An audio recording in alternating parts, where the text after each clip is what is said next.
During this year's celebration of Women's History Month, Queens Public Library is celebrating the leadership, strength, and solidarity of women identifying individuals in all walks of life. Be inspired to unleash your power within and make your visions for the future a reality. For upcoming programs, book recommendations, and more, visit queenslib.org/WHM 2023. Tax season is here. Queens Public Library is partnering with a number of organizations to offer free in-person tax counseling sessions at several QPL locations.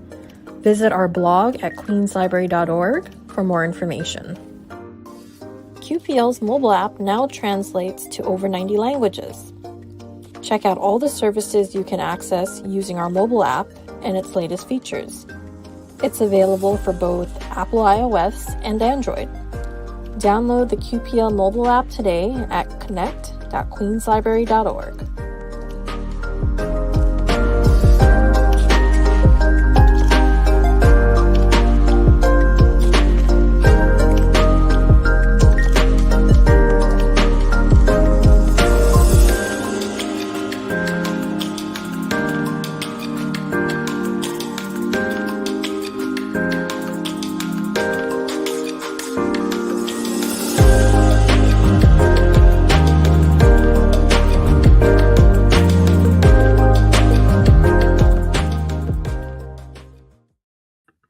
Welcome to Queens Public Library's Talk with Terry Roach, musician and author of Can You See That Sun, the album and accompanying book. Airmail calls it delightful and an affecting tribute from Terry to her late sister Maggie. American Songwriter states, the title track and the first song the sisters wrote together as children, Can You See That Sun, is sweet in its simplicity with a captivating mosaic of harmonies, a beautifully intimate track in which the sisters both complement each other and individually shine. Spectrum Culture says it is a perfect present of immense proportions. NPR proclaims, precocity has become the norm in the TikTok teen Disney-fied pop world, but to my ears, none of the self-possessed whiz kids making bank today have the wisdom and unfettered wit Maggie Roach possessed when she was 17. Roach, who died at 65 in 2017, was the anchor voice and primary songwriter in the scandalously undersung sister trio, the Roach Sisters, whose 11-album catalog remains one of music's most inventive and enriching. Hi, I'm Brian Alessandro. I have written for Interview Magazine, Newsday, Penk, Huffington Post, Lambda Literary, and I've recently co-adapted Edmund White's A Boy's Own Story into a graphic novel for Top Shelf Productions. Additionally, I co-edited Fever Spores, The Queer Reclamation of William S. Burroughs, an anthology of essays and interviews about Burroughs for Rebel Satori Press. I'm the co-founder and editor-in-chief of the literary journal, The New Engagement. My first novel, The Unmentionable Mon, was published in 2015 by Cairn Press, and my first feature film, Afghan Hound, was produced by Marrier Media in 2011. It is now streaming on Plex, Tubi, and Amazon. My new novel, Performer Non Grata, will be released in April by Rebel Satori Press. Culture Connection, curated by Daniel Zaleski and now in its 10th year at the Queens Public Library, is proud to present international artists from emerging talent to award-winning masters. These disciplines include music, theater, author talks, and film. Now expanding into a virtual format, Culture Connection is currently reaching a global audience. Terry Roach is a singer, songwriter, guitar player, teacher, author, innkeeper, and founding member of the trio The Roaches, along with her sisters Susie and Maggie. From 1979 to 2007, The Roaches produced 13 studio albums. Terry, as a solo artist, has had 2 albums produced, The Sound of a Tree Falling and Imprint. Terry, thank you so much for joining us this evening. And as I understand it, you're currently in the Caribbean, in the U.S. Virgin Islands. Is that correct? Yes, I'm on the island of St. John. Fantastic. Beautiful. What a romantic setting for an interview about music and memoir, really. Yes, yes. So, Terry, tell us a little bit about Can You See That Sun, which is both an album and also a book full of drawings, photos, autobiographical details, lyrics, and even QR codes, which is a lot of fun. Yes, that's okay. So here's the book. Yeah. And it's a really cute book. It's almost like those little square books that you learned how to read. Yes. Yeah, I thought You so know, too. yeah, the ones that are being taken out of the libraries and Yeah. Oh boy. schools. Anyway, Sadly. let's not get out that road. There'll be time for that later for sure. Exactly, right now. But here it is. Can you see that sun? So the picture on the cover, I'm trying to get it to be, Here oh, you go. You got it. everything's You got- kind of backwards, right? Yeah, it's a little bit flipped so that it's oriented actually correctly. Yeah. Okay, so I'm trying to make it, You got it. okay, so that picture there, that's the publicity picture that was used by the organization that sent Maggie and me on tour when we were teenagers. I actually spent my senior year in high school touring around the country because we had gotten this opportunity to go to college campuses and perform. We were doing a open mic, which in those days they called it the Hoots, at the bitter end, Yeah. which Terry Thal she was managing us at the time, and she had arranged for us to do this audition for these people who had this coffee house circuit. So we wound up getting hired to go on this thing. And I thought, well, no one's going to let me go and leave high school to go traveling around the country, and playing at colleges. What But- was that like, Terry? First of all, that's incredible. You were 17 years old, I guess? Yeah, I was 17 and we had never been anywhere. It's not like we were from a family who had traveled much. We were sort of first generation traveling around in the family. So the whole thing was very unusual because I didn't know anyone else that was doing anything like this. Sure. Yeah. There's no basis for comparison. And you're from New Jersey, is that correct? Yeah, we were living in Park Ridge, New Jersey, and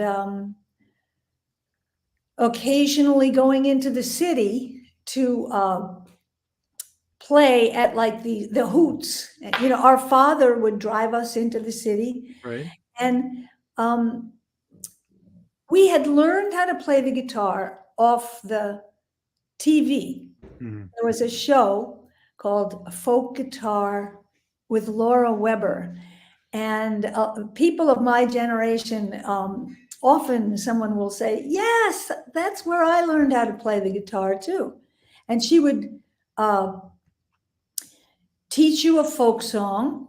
My parents had given Maggie a guitar for Christmas, little nylon string guitar in 1964. Wow. The Beatles had come out and everyone wanted to be the Beatles. And so we had this guitar, and then you'd learn a song a week. So there'd be like, I think the first song was Skip to My Lou, right? And so every week you'd learn chords and you'd learn a strum to go with the chords and a song. So then we'd have the week to practice, and then you'd watch the show again next week. So our dad had a friend that was very involved in the Democratic Club in Park Ridge. And the Democrats in that particular town never won, but they were very enthusiastic at the headquarters about the candidates. Sure. So somehow we got my father's friend heard me and Maggie rehearsing in our room. And he said, oh, maybe the girls could come to the VFW hall and play for the dinner dance for the candidates, for the local candidates. And that was our very first gig. And this was back in late 60s, early 70s at this point? Yeah, this might have been like 66 or 67. And that's when this song, Can You See That Sun, was written. Maggie wrote the words and she gave it to me, and then I wrote the tune. So I love that this, the book is also titled "Can You See That Sun?" And Right. it's reaching all the way back to your very first song that you wrote with your sister when you were teenagers. Now, what inspired the book itself? I read, I think it's in the book that you state that um, during the early days when you were touring the coffee house circuit, that a lot of those recordings were sent to you from people who had gone to those shows. And is that correct? Is that what inspired this particular project? Well, actually, the coffee house circuit was in 1970, Mhm. and we did it for about 2 years. And during that time, Maggie wrote a lot of songs. She just, rather than learn a bunch of songs that were popular, she immediately started writing. And then she would teach me the melody, and then I'd figure out like a second guitar part to the song. And so we had these arrangements. By the time this touring was, after 2 years of it, these arrangements were very locked in, but we had never played with anyone else except each other. Mhm. So we'd gone all over the country and we had this group of songs. And before we went on the tour, we had met Paul Simon. Right. Again, Terry Thal, who at the time was married to Dave Van Ronk. Mhm. And she's, the story of Terry is in Richard Barone's book about Greenwich Village, Music and Revolution. Yeah, of Music and course. Revolution. And so she told Maggie and Maggie and me, that Paul Simon was teaching a songwriting class at NYU. So Maggie went to the building and sat in the lobby. And when he came in, she went up and introduced herself. And she said, I have a group with my sister. And so he invited us to come the following week. He said, bring your sister and come. And so there now both of us are sitting in the lobby, with our guitars. And my memory of this is that I think he didn't remember, because he seemed surprised, kind of like, oh yeah, I remember this person from last week. And he took us into one of the classrooms and said, okay, play something for me. So we played our best song, and he stopped us halfway through, and he said, okay, play another one. And now we were down to our second best song, What was the first best song? I have to ask you, Terry. What was the first? Do you remember? It was a song called War Song. It was an anti-war song. Mhm. And Maggie had written like this counterpoint thing, very much inspired by the Simon and Garfunkel with the Scarborough Fair Mhm. arrangement. Mhm. We were very, very influenced by them. And Sure. it wasn't just that Paul was a famous person. He was the person that we most wanted to, meet. And we just felt like his music and the songs that he was writing. Like, do you remember, maybe somebody remembers a song called Song for the Asking? That was, By Paul Simon? Yeah, it was on, I don't know, I think it was on the Bridge Over Troubled Water record, maybe, but around that time. And we thought that song was talking to us. Like he's telling us to come and find him, I think that's what really great American folk music can do. It can really make you feel like you have this intimate relationship with the musician, with the poet, with the singer. Yeah. But how did you guys end up as backup singers on his 1973 album, There Goes Rhymin' Simon? Oh, well, he invited us to come into the class. And we did take the class, but then we went off on tour for two years pretty much. And when we came back and had all these songs that Maggie had written, we called him, and he, at that point, told us to go to see his business partner and lawyer, Michael Tannen. Mm-hmm. And so Michael Tannen, lived in New York. We went to his apartment and we played a few songs for him. And he offered us a contract to sign with their company. They had started this company for emerging artists to kind of help people, artist development kind of thing. And so we floated out of there, out of Michael's apartment in a cloud. We were like, I can't believe this is happening, that we're now going to sign up with Paul. And you were just kids. You were all just kids at the time. Well, by now, I was probably 19, because we had gone on the tour, Still very young, Terry. Still very young. Yeah. And this led to Seductive Reasoning, right? Your 1975 album. The record Seductive Reasoning was made, and we worked on it in England with Paul Samwell-Smith. That's where we first went.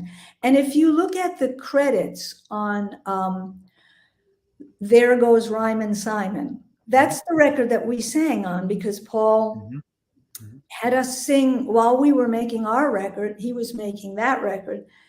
And he let us come to the studio and watch him work. And we really learned a lot, just like watching this whole thing of how he went about making those records. And, we had never had any music lessons or anything. So when people would start talking about the charts, like, is that the 2 minor chord? We didn't know what they were talking about. So we were intimidated by this, And then they brought us back from England and sent us down to work in Muscle Shoals with the Muscle Shoals Swampers. And David Hood and Jimmy Johnson, they wound up producing the tracks that we did in Muscle Shoals. Then we came back to New York and worked with Paul. Well, Paul Simon, he produced one track on the record called If You Emptied Out All Your Pockets, You Could Not Make the Change. And he played guitar on that one. And when you listen to that one, it's very different sounding from everything else on the record. And but it's great. I love that record, Seductive Reasoning. Sure. And so I want to talk about the book a little bit more. As I said, your book is full of illustrations. I understand that in addition to making music, obviously, you also love to draw. What does making art, visual art, drawing, provide that maybe singing or writing does not? Well, I was never in a professional situation where I had to do it. So there's a freedom. I never had to, I never took a class in it or had to be graded on it. So I just kind of let my mind follow the lines. Our mother was very much, she was a big influence in that she loved music. She was also untrained in anything. She was a writer.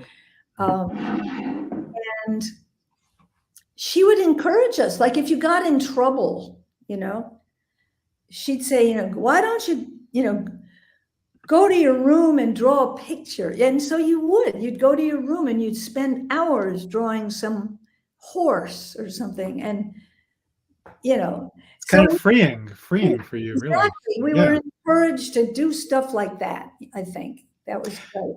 So Terry, let's take a look at some of the photos and drawings that are contained in your book, Can You See That Sun? And maybe you can narrate for us. So tell us about this photo. Okay, that's Easter. That's Maggie and me on Easter. And I hated Easter. How come? Because, I was a tomboy. And when you had to get dressed up in those kind of clothes, it was always difficult. I couldn't wait until I could take those clothes off. Maggie, I think, Maggie and I in many ways were opposites. She was, I think, more feminine and more, So anyway. How old do you think you were there? What is that, 6 maybe? 6, yeah, maybe. 5 or 6. That's a great photo. Yeah. How about this one? That's Maggie in Hammond, Louisiana, where we went after the Seductive Reasoning record came out. We became intimidated we thought we don't belong in this situation where we don't know the names of the chords we're playing, and the record company wanted us to be, I think, they wanted us to get on the radio, because in those days, that's the way you would break an artist. If you were on a Sure. major label, you would. Sure.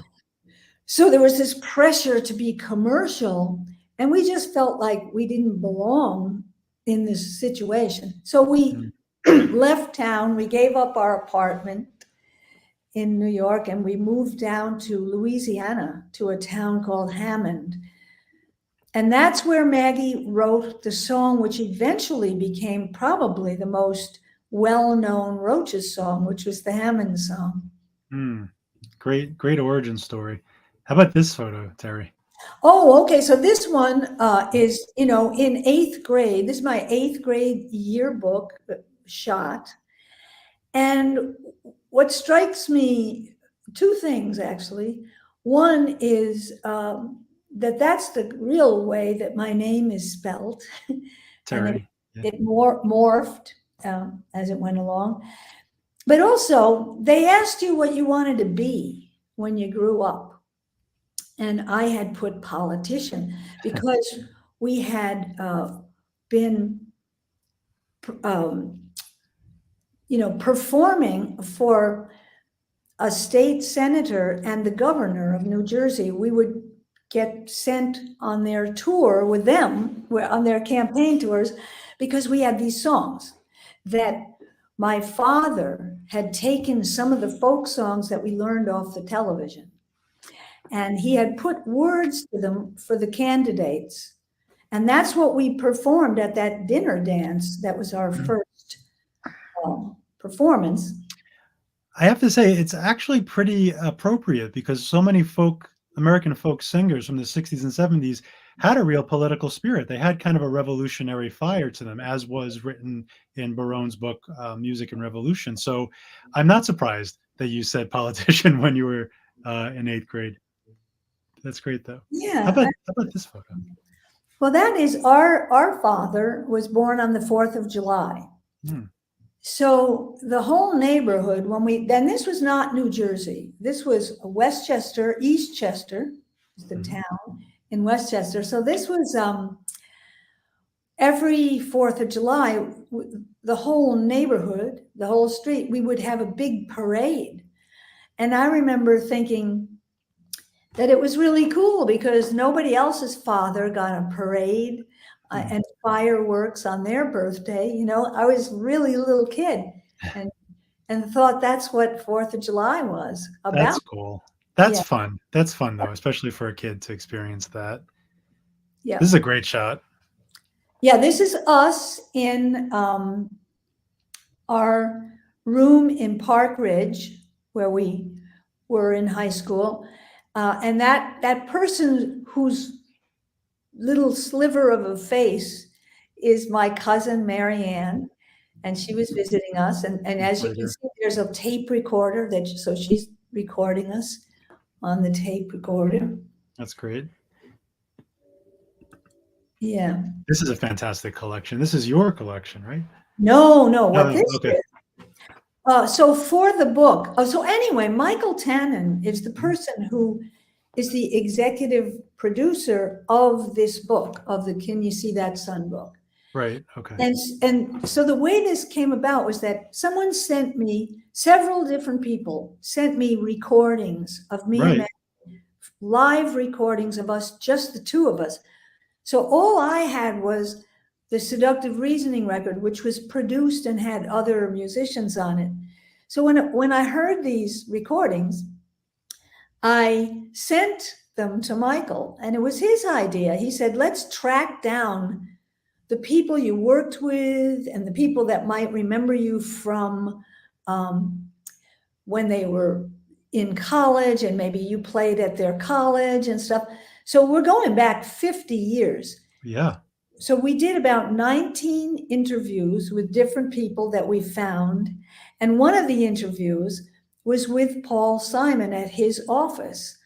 And Great. when I went into his office, he had this wall of all these instruments from around the world, different places. But the guitar is something I had given him, which is a guitar that I had painted on. Oh, that's yours. That's great. That's fantastic. I love this. And Yeah. so I, asked him if I could use his picture in the book, and he said yes. Are you still in? So when was the last time before this interview you had touch base with Paul? Are you in regular contact with him? I keep in touch with him. I write to him, and he's always, he's such a mentor figure for me. You know what I mean? It's not like we are buddies and we hang out together or anything, but he's a real mentor. And on occasion, when I write something that I really think is good, I'll send it to Paul. And he's very, he's very frank. He's not like a cuddly about stuff like that, but it's the best kind of mentor, the one that's kind of critical. Yeah. You always learn something and you always go, ouch. But yes, I do keep in touch with Paul. That's great. Yeah. How about this one, Terry? This is David Hood. He was the bass player in Muscle Shoals. And the story of Muscle Shoals was we almost got sort of fired from the whole project because Maggie and I insisted on playing our own instruments because that's all we knew how to do. We didn't know how to play with a band. We didn't know how to play with other people.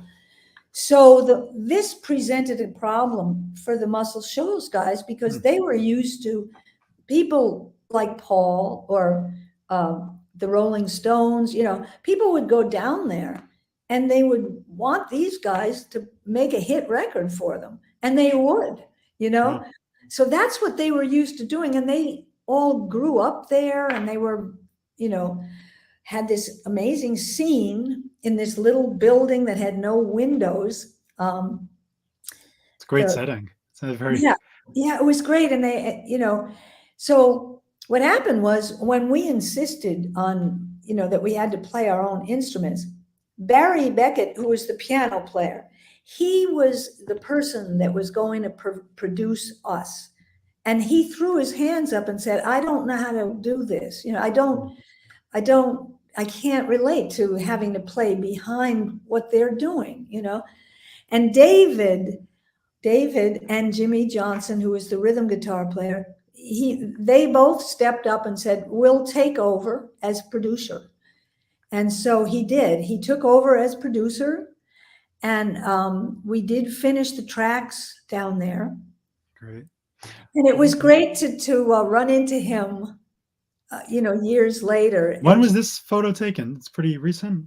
He was on tour in New York with the Waterboys.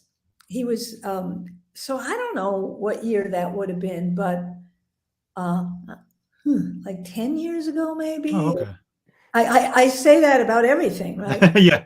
Was it last year or 10 years ago? Since COVID, right? We were talking earlier about how time is like kind of this nebulous thing now. And this is a great example of your illustrations and also the lyrics, the poetry that became the songs. And this is Can You See That Sun? Can you talk a little bit about that art? Yeah, well, so the idea for the book came about because I realized that I wanted people to be able to read the lyrics while listening to the song because I thought the lyrics, they're so interesting. I just thought there's such interesting lyrics and I didn't want to put, like everyone said, oh, you got to do vinyl or you got to do a CD, but then the lyrics are so tiny, Mm-hmm.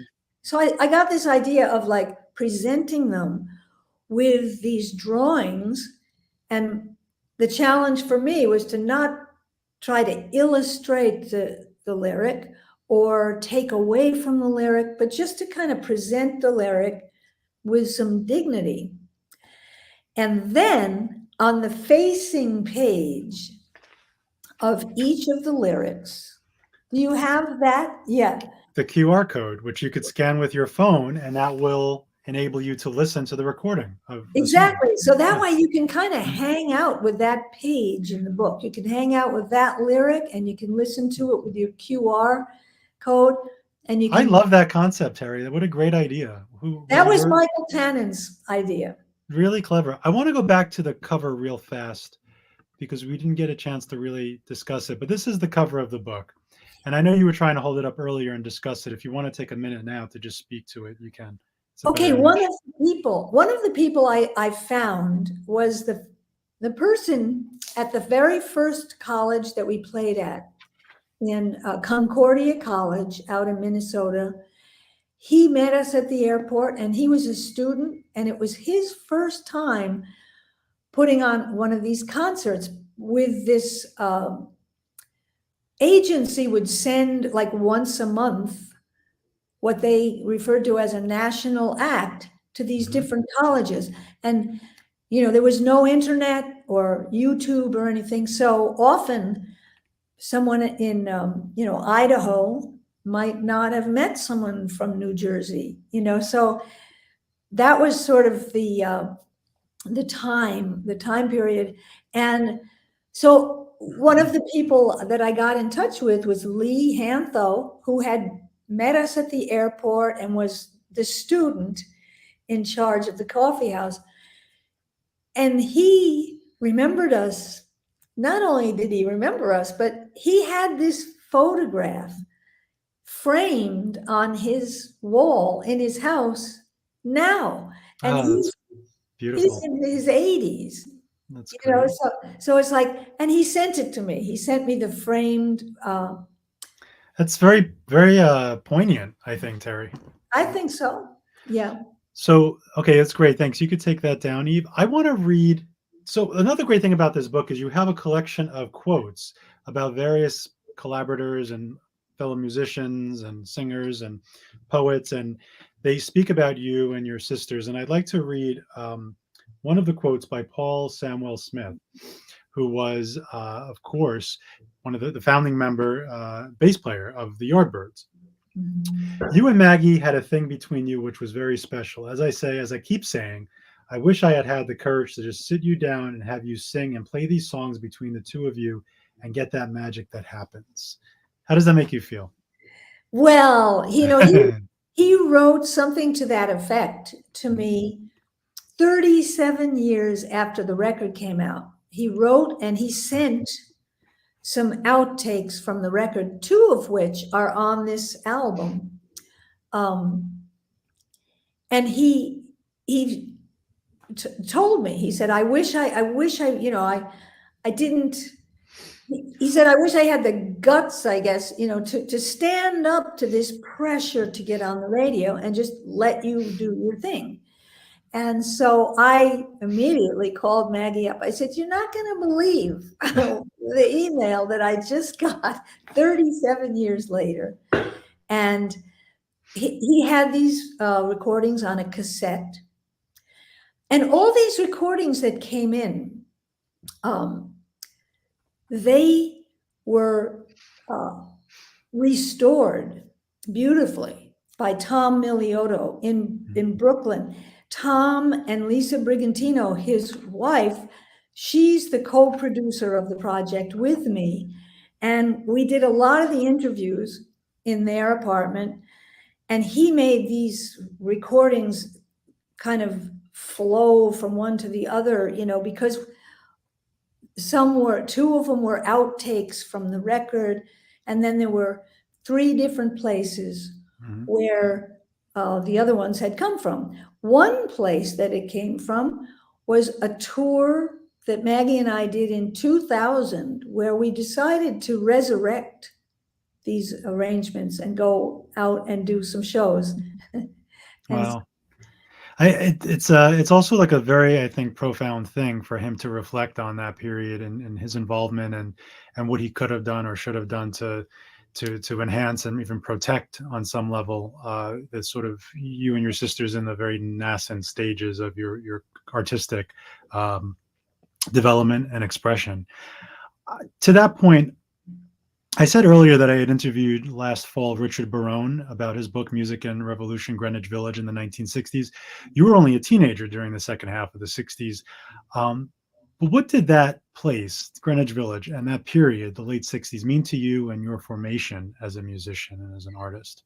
Well, I was coming from the suburbs where the town that I lived in, Park Ridge, I didn't know very many people that ever heard of any of these people in the village or what was, happening, the whole folk scene that Richard writes about in his book. Right.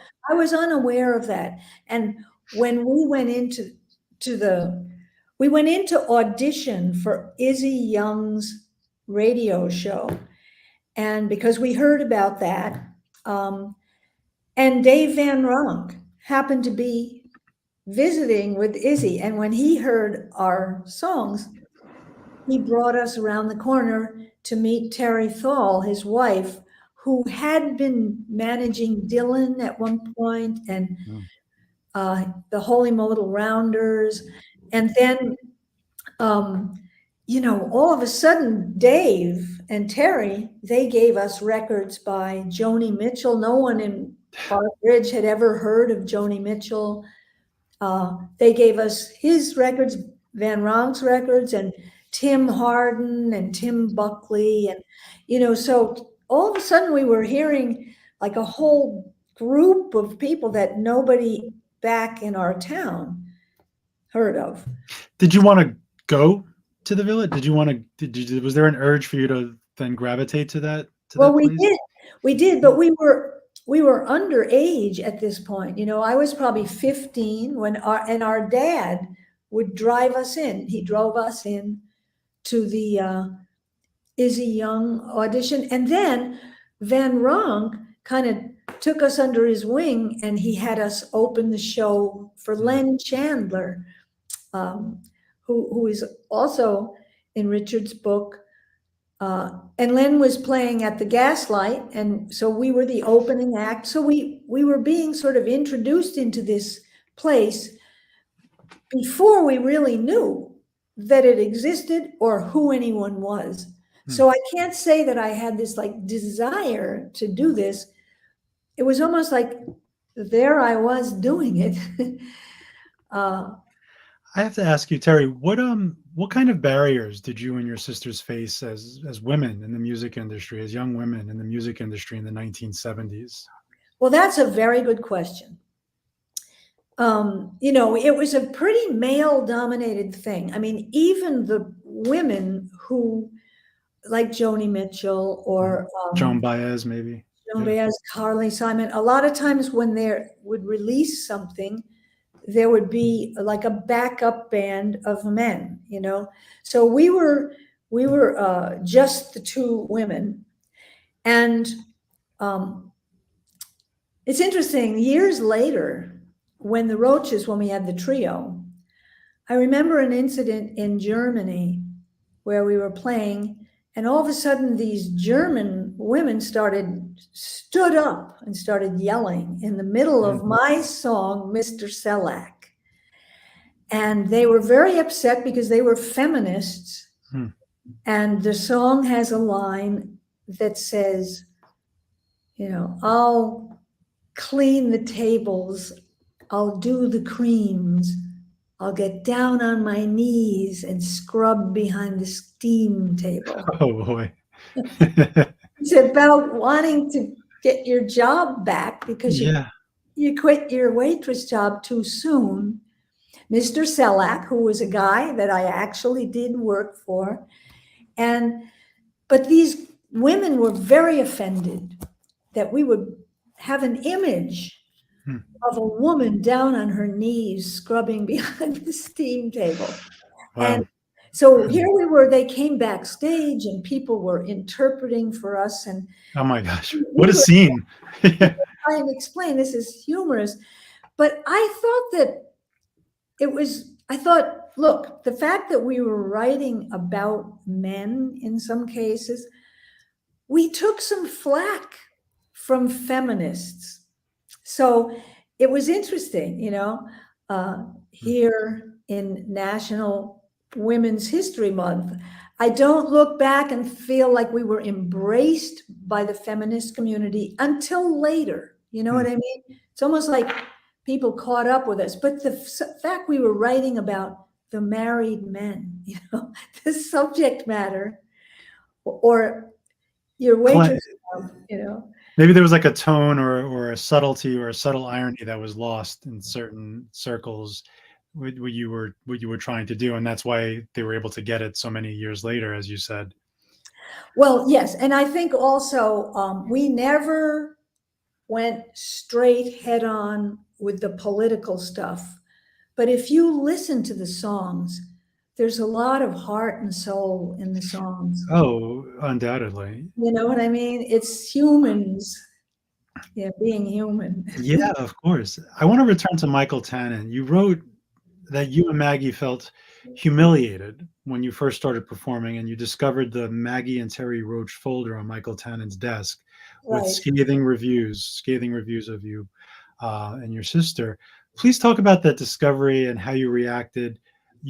That was the sort of the thing that made you leave New York and move to Hammond. Is that correct, or am I getting the timelines confused? Well, actually, Brian, it wasn't just that incident. It wasn't like, oh my God, everything was going great and we saw that folder and then we left. It was more like we were beginning to realize that we didn't really know how to play with a band. We didn't know how to be on television. And, the record company product manager took us shopping at Bloomingdale's to try to get us to look different and wear different kinds of clothes and stuff. And we just felt like, we don't belong here and we're going to make fools of ourselves. And when we saw that folder on Michael's desk, the person that wrote that letter to Michael had taken us out to dinner in Los Angeles. He and his wife, they were in the record company, and we thought they liked our show. But it was like said things like they have no idea what to do on a stage, and so pretty biting. We got spooked, Well, yeah, and again, you were so young. So after Maggie passed in 2017, Michael reached out. Please tell us about your relationship with him today. And he only recently learned about the folder, that you had found the folder. Yeah. Here's where Michael learned about the folder. He learned about it when we did these interviews. We decided, Terry and Michael should interview each other. So here we are in Tom and Lisa's apartment, and we've got the microphones. He's got his microphone, I've got mine, and we're facing each other. And I start telling the story of the folder. And I could see in his face that he had never heard that story before. I assumed that maybe we had told him, but I think he was thinking like, you mean you went on my desk and opened a folder? This was like 35 years later or something, right? Thereabouts? 50 years later, right? 50 wow. years later, yeah. Gosh. So that was when he found out about it. You are friends, as I understand it, with the truly great Christopher Guest of This Is Spinal Tap and Best in Show, Waiting for Guffman. Of course, Jamie Lee Curtis's husband, known in certain circles. He called you and your sisters witnesses, and I'd like to read his comment in your book. You were an eyewitness, and in 50 years, someone might listen to these recordings and appreciate that there's not going to be another witness. I mean, there won't be a living witness in 50 years, unless you know something about vitamins that I don't. Tell me how important it is for artists to be witnesses and what that means to you. I think that's a good word, for what a lot of us do in a way. And certainly you can't tell everything that you've witnessed, but in many ways, I feel like that's my job, has always been my job. If I can possibly be accurate and describe something as, in a way that's, in song. My songs tend to be more literal than a lot of people's songs. Mr. Selak, he was a real person, Mhm. and I don't know, I just think you're here for a very short time in your life. And if you can be a witness to anything, as long as you're truthful, I and always that's become a problem lately. Well, that's the issue. So I think that I've always thought that Yeah. honest uh, artists are kind of, and their output, the output of an honest artist is kind of like a time capsule, Yeah. and it's something future generations can look back on and understand what the culture was at the time when they produced their art. Speaking of which, can I just take a little detour and Sure. talk about a show that I participated in last week? At the Morgan Library. That was my next question. I think we just had a psychic moment. Go ahead, Terry. Okay.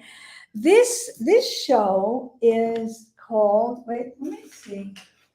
I actually have somewhere here. Oh yeah, here it is.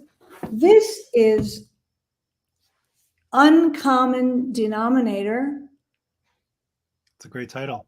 and it's an installation by Nina Cacciatorian. I can't get it. We got it. We could see it. There you go. Okay. And this is an amazing installation. It's going to be up. I'm not sure when it goes down, but it's in New York right now. If you get a chance to see it, it was really moving. And she asked me if I would participate in. She did something called the Variety Show, in which she asked 3 musicians and 3 spoken word people, actors, and writers everybody except me in that group took a piece from her installation and wrote something about it and performed it. Wow. And that's what the Variety Show was. And she herself there was no rehearsal of the entire show. The point where she was watching it was the performance itself. So it's a performance art piece on some level. It was a conceptual performance art piece. Was there a recording of it though? If we were to go to see the exhibit now, will we be able to hear your song accompanying the installation? I know that it was being filmed, but I don't know what's being done with the film. And, Okay. maybe I can put you in touch with Nina so she would be able to tell you. That would be fantastic. And I just want to say to our viewers that we're going to start taking questions for Terry shortly. So please start sending them in. Also, I had mentioned the Richard Barone program. The link to that program is in the live chat. And while we wait for questions to come in, Terry, would you do us the honor of performing a song? Oh, yes. Well, Dan Zaleski, he had suggested to me that I do Danny Boy, since it's St. Patrick's Day coming up. Next week, right? And actually, my favorite performance of mine of Danny Boy is actually on YouTube. It was filmed by Sandy Backham, who does these amazing filming of street things. I made a promise to my mother that I would play Danny Boy in the subway on the Chinese Erhu. And this is on YouTube. You could just type in Terry Roach, Danny Boy in the subway. I will do that. So I thought, well, I don't think I can top that. So I'm going to pick a different song. Okay. But sticking with the St. Patrick's Day theme, this is a song that our father taught us, and it's called "The Irish Were Egyptians Long Ago." And this song, I'm not sure what the tune is because my father was tone deaf and he taught it to us. So wherever it goes is me trying to imitate him. Well, the floor is yours, so take your time and have fun with it. Okay.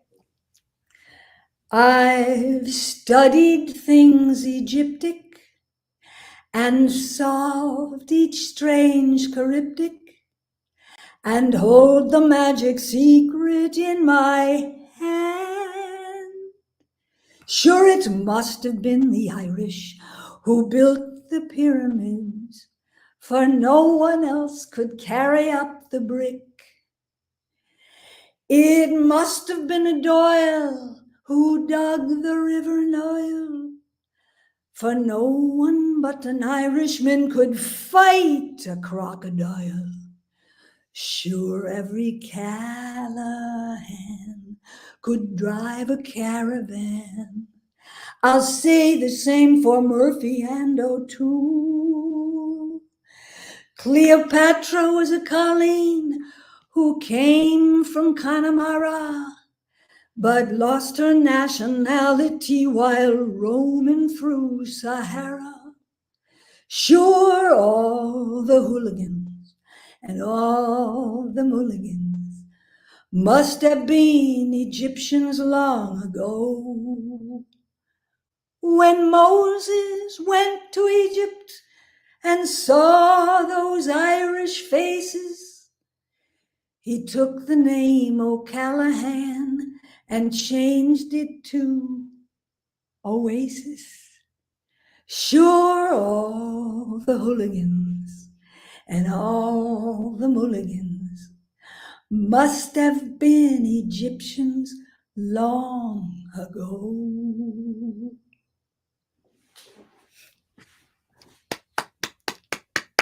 That was fantastic, Terry. Really lovely. Thank you so much.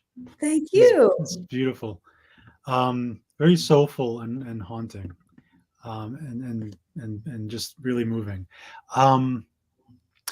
Here's a question. Thank you for being a part of Culture Connection, Terry. Can you tell us a bit about your musical association with Robert Fripp? Yes, Fripp came to see us when we were signing with Warner Brothers. And at the same time, he was signing with Warner Brothers as a producer. So he came to see us at Kenny's Castaways in the Village. And someone called us up and said, Robert Fripp would like to meet you. And we didn't know who he was. And then the person said, well, King Crimson. And I remembered that album cover with the big, the mouth. I said, oh, yeah. But I was not familiar with the music. So he came over to the apartment that Maggie and Suzy were living in at the time. And we talked about working together. And the thing about Fripp as a producer for us was that he said, I want to take you in the studio and have you do exactly what I saw you do in the club. So now there was no sense of, we're going to take what you're doing and put somebody else behind you, you know? So it was the opposite experience for me and Maggie to what we had had before. And that record was made pretty much sitting around in a circle, semicircle with the microphones. A lot of it was live. And we convinced him to play the guitar on the Hammond song. So he was playing the guitar and tuning up in his headphones. And that wound up being the take that went on the Hammond song. It's always like the least sort of ceremonial moments that end up becoming legendary, right? It's just like the off-the-cuff, casual, impulsive moment. I think that's a very good observation. I think that's true. So I should tell our viewers that the link to Danny Boy is in the comments, in the live chat. So if you want to find it, it's there. Thank you for doing that, Eve. Yeah. I have another few questions of my own. What are your thoughts about contemporary music or the industry itself? Well, you know, that's a big subject, right? I know. That could be a whole second hour, honestly.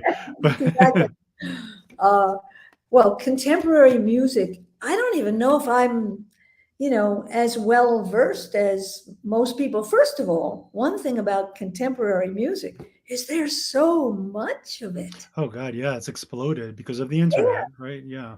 Yeah, and you know, every week I feel like I hear about 5 or 6 new things that I never heard of before, and a lot of it's great. Here's another question. What's the story behind the song Everyone is Good? Okay, that also, a lot of our songs or, come from things that our father did, oddly enough.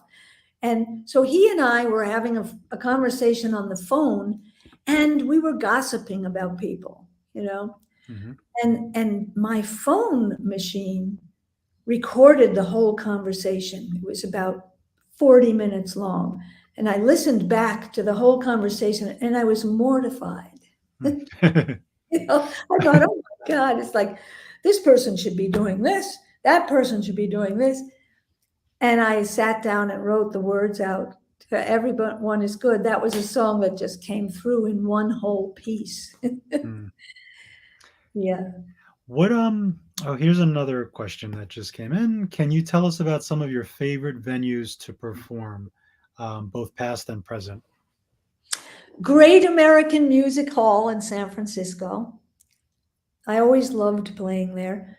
Uh, What's special about it? I'm so oh, curious. well, it's kind of like an old music hall. It's got a balcony upstairs, and just the size of it was right. We were always good in a room between 500 and 1,000 seats. If it got too big, wasn't that great, for us, because kind of our show was much more like a play almost, Mhm. you Yeah, know. sure. Um, Here's another question. Also, love your song Losing Our Job. What's the story with that one? yeah, well, losing our job, well, that point first of all, your job and your financial situation is so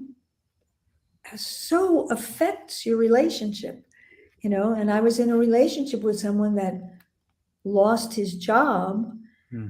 And the song, as I was writing the song, I realized that, we're losing our job of keeping this relationship together. Hmm. Something like that, when the finances go south, sometimes that'll break people up. It's work, isn't it? Everything is work, even relationships, even keeping relationships Yeah, you gotta be, going. Everybody has to put work in. yeah. I know you just put this book out, and I know you just performed at the Morgan Library for that with that installation. Are you working on anything currently? What can we expect next? Well, I've got a bunch of new songs that have never been on record. Hmm. And of course, having done this whole go back 50 years into the past, I feel like, okay, I would like to emerge from the past and put something out for now. And so I'm thinking about the songs, which ones to do. I've got a few more that I want to write. And then also, who is going to play with me on these and what kind of instrumentation and orchestration? I'm going to do it with Gary Dial, who's my partner, and he's a jazz pianist. And we've done a bunch of things together over the years, but we've done a bunch of demos of my newer songs. So it'll be coming, I don't know when, at this point, but that's my next creative thing. But I'm very much in that in between stage of letting everything settle and don't worry about output at this point. Just enjoy what you've done, right? Sometimes you have to just sort of sit back and relish everything you've produced and Right. appreciate. You have to go through that period where you just feel like I'm done. I have nothing more to say, and I'm not going to put something out until I have something to say. I think it's important to be self-critical that way as an artist. Here's another question. This is an interesting one. Was it fun performing on SNL or stressful or both? Both. Both. Oh, that's another person I want to talk about on National Women's Day. Gilda Radner. Yeah, what a genius. What a comedy genius. Yeah. She was so great. We were nervous because live television, you're very nervous.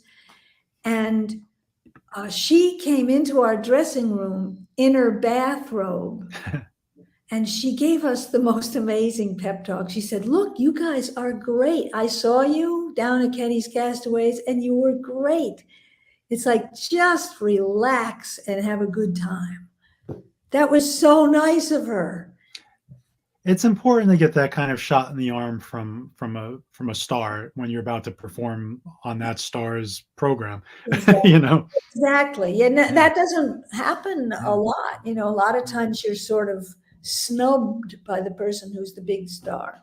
That's too bad. But I'm glad to hear that Gilda was really stand up that way. She was so great. She was such a nice thing she did. That's fantastic. Well, that's gonna do it for us, Terry. The hour's up already, if you could believe it. That flew. Yes, well, I'd like to say thank you to Dan Zaleski and thank you, Brian and My Eve, pleasure. you know, for doing the sound, and just thanks for having me on Culture Connection. I've always loved what you guys do. And Well, it's our pleasure. Thank you so much. And thank you everybody for watching, and have a good, safe weekend. Take care, everyone. bye-bye.